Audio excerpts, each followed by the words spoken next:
किसान आंदोलन पिछले 11 महीनों से लगातार जारी है। आंदोलन के दौरान हरियाणा में बीजेपी और जेजेपी के नेताओं का जमकर विरोध हो रहा है। विरोध सिर्फ विधायकों का या फिर कार्यकर्ताओं का नहीं हो रहा, बल्कि खुद सीएम मनोहर लाल खट्टर और उप मुख्यमंत्री दुष्यंत चौटाला कई बार किसानों के विरोध का सामना कर चुके हैं। इस बार हरियाणा के जींद में दुष्यंत चौटाला के दौरे के दौरान पुलिस और किसानों में जबरदस्त टकराव और धक्का मुक्की देखने को मिली। दरअसल दुष्यंत चौटाला अपने कार्यालय के नजदीक पूर्व विधायक भाग सिंह छातर के घर पहुंचे थे, लेकिन किसानों ने चौटाला के कार्यालय को चारों ओर से घेर लिया। साथ ही किसानों ने चौटाला को जींद छोड़कर जाने का अल्टीमेटम भी दिया, जिसके चलते दुष्यंत चौटाला कुछ देर बाद जींद से चले गए। मौके पर मौजूद किसानों ने कहा कि दुष्यंत चौटाला प्रदेश का माहौल खराब करना चाहते हैं। डिप्टी सीएम के अंदर अगर थोड़ी सी भी नैतिकता, थोड़ी सी जमीर होती, ना तो उनको बुलाने वालों का ना उसके अंदर जमीर है। अगर जमीर होती, त्योहार के दिन के ऊपर ये चाहता था कि जवान और किसान आपस के अंदर बढ़ जाएं और अपना मकसद हल कर लें। इनको इतनी भी शर्म नहीं है कि तुम त्योहार के दिन तुम क्या कार्रवाई कर रहे हो। इससे बड़ा इनके लिए और क्या हो सकता है कि इन्होंने लगातार इस देश को बर्बाद करने के लिए, डिप्टी सीएम यही चाहता था कि इनका आपस के अंदर लाल माथा हो, लेकिन शांति से किसान बैठा है, विरोध कर रहा है। किसानों से उलट दुष्यंत चौटाला ने कहा कि एलनाबाद उपचुनाव में भी किसानों का कोई मुद्दा नहीं रहा, बल्कि जनता ने उन्हें खूब वोट दिए हैं। गठबंधन ने बहुत अच्छा परफॉर्म किया।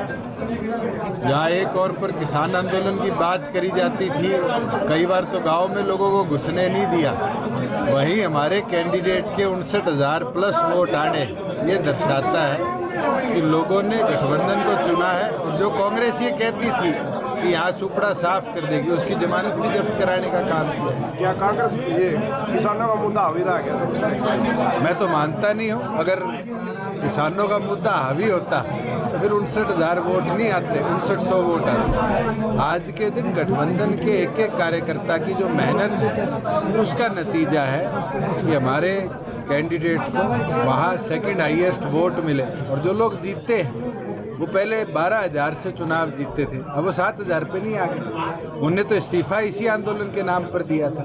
तो ये चीज़ तो साबित होगी कि यहाँ पर दो हिस्सों में, जैसे जींद उपचुनाव में वोट डिवाइड हुए थे, उसी तरीके से लोगों ने मन बनाकर दो ही पार्टियों को वोट डाला। वहीं डीएसपी धर्मवीर खर्ब ने बताया कि उप मुख्यमंत्री दिवाली मनाने आए थे, जिसका किसान विरोध कर रहे थे, जिन्हें ह्यूमन चेन बनाकर रोका गया। कार्यकर्ताओं के बीच में दिवाली मनाने के लिए आए थे।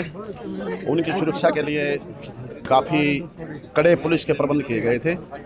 तो कुछ किसान भी यहाँ आए हुए थे, उन्होंने उनका विरोध भी किया था, लेकिन जो उनका कार्यक्रम है बिल्कुल शांतिपूर्ण रहा और किसी प्रकार की कोई बल प्रयोग करने की नौबत नहीं आई। सर, तनावपूर्ण स्थिति रही है, हालांकि किसानों की तरफ से, पुलिस की तरफ से अभी झड़प भी हुई है। क्या कहना है इसमें, कितने पुलिसकर्मी में घायल हुए सर? ऐसा है, अभी तक मेरे नोटिस में कोई ऐसी घायल के बारे में कोई सूचना नहीं है, लेकिन हाँ, किसानों को हमें रोका जरूर है, लेकिन शारीरिक बल प्रयोग करते हुए रोका गया है।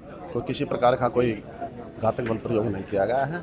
उनको पकड़ा गया है, जो ह्यूमन चेन बनाकर उनको रोका है, और सीएम साहब, जो डिप्टी सीएम साहब हैं, सुरक्षित यहाँ से अपना कार्यक्रम समाप्त करके चले गए। हालांकि इस विरोध प्रदर्शन के चलते न तो किसी किसान को हिरासत में लिया गया, न ही किसानों पर लाठीचार्ज किया गया। पंजाब तक के लिए जींद से विजेंद्र कुमार की रिपोर्ट।